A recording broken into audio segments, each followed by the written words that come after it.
அனைவருக்கும் வணக்கம். கரூர் டு திண்டுக்கல் தேசிய நெடுஞ்சாலையில் மினுக்கம்பட்டி அருகில் உள்ள யூ-டர்னில் இரவு நேரங்களில் அதிக இருள் சூழ்ந்துள்ளதால் அதிக விபத்துக்கள் ஏற்படுகிறது. இதனால் அந்த இடத்தில் விளக்கு அமைத்து கொடுக்க வேண்டும் என்று சுமார் 7 மாத காலமாக CPIM கட்சி வேடசந்தூர் ஒன்றிய குழு போராடி வருகிறது. நேற்று பொதுமக்களிடம் கையொப்பம் பெற்று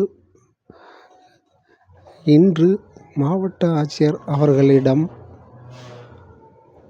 கொடுத்தோம்.